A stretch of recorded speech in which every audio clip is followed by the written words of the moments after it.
ಹರಿ ಓಂ. ಶ್ರೀ ಗುರುಭ್ಯೋ ನಮಃ. ಶ್ರೀ ಗಣೇಶಾಯ ನಮಃ. ರಾಮಾಯಣ ನಡೆಯುವಾಗ ಪ್ರಭು ಶ್ರೀ ರಾಮಚಂದ್ರ ದೇವರು ವನವಾಸದಲ್ಲಿದ್ದಾಗ ಸೀತಾಮಾತೆಯನ್ನು ಅಪಹರಣ ರಾವಣನು ಮಾಡಿದ್ದರಿಂದ ರಾವಣನ ಜೊತೆಗೆ ಯುದ್ಧವನ್ನು ಆಡ್ಲಿಕ್ಕೆ ಹೋಗ್ತಾನೆ ಲಂಕೆ.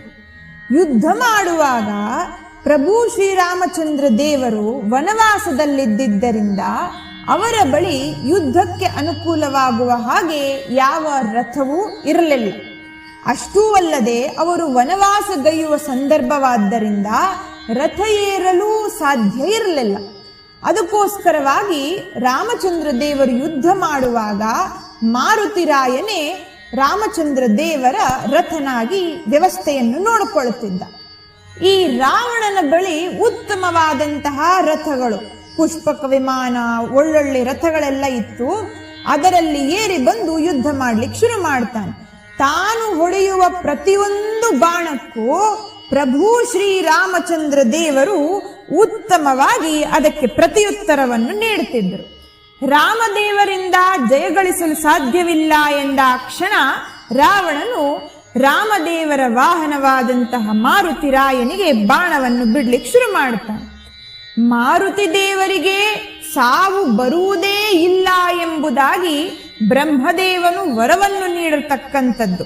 ಆದರೂ ಮಾರುತಿರಾಯನಿಗೆ ರಾವಣನ ಬಾಣಗಳಿಂದ ಮೈಗೆಲ್ಲ ಗಾಯಗಳಾಗ್ಲಿಕ್ಕೆ ಶುರುವಾಯಿತು.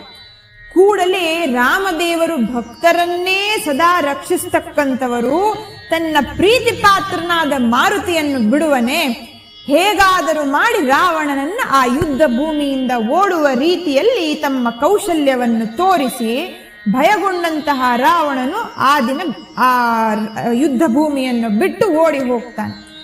ಕೂಡಲೇ ಮಾರುತಿರಾಯನ ಜೊತೆಯಲ್ಲಿ ಪ್ರಭು ಶ್ರೀ ರಾಮಚಂದ್ರ ದೇವರು ವ್ಯವಸ್ಥೆಗಳು ನಡೆಯುವಂತಹ ಜಾಗಕ್ಕೆ ಬಂದು ಮಾರುತಿಗೆ ಮಲಗಲಿಕ್ಕೆ ಹೇಳಿ ಒಂದಿಷ್ಟು ಬೆಣ್ಣೆಯನ್ನು ಇಟ್ಟು ಆ ಮೈ ತುಂಬ ಗಾಯಗಳಿಗೆಲ್ಲ ಬೆಣ್ಣೆಯನ್ನು ಸವರುತ್ತಾರೆ.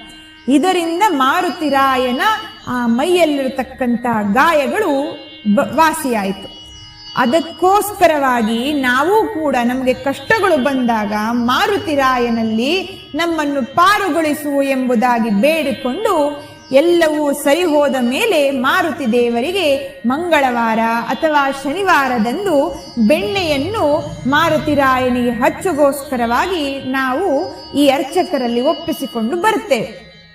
ರಾಮದೇವರು ನಡೆಸಿರ್ತಕ್ಕಂಥ ವಾಡಿಕೆಯನ್ನ ಇಂದೂ ಭಕ್ತರು ನಡೆಸಿಕೊಂಡು ಬರ್ತಿದ್ದಾರೆ.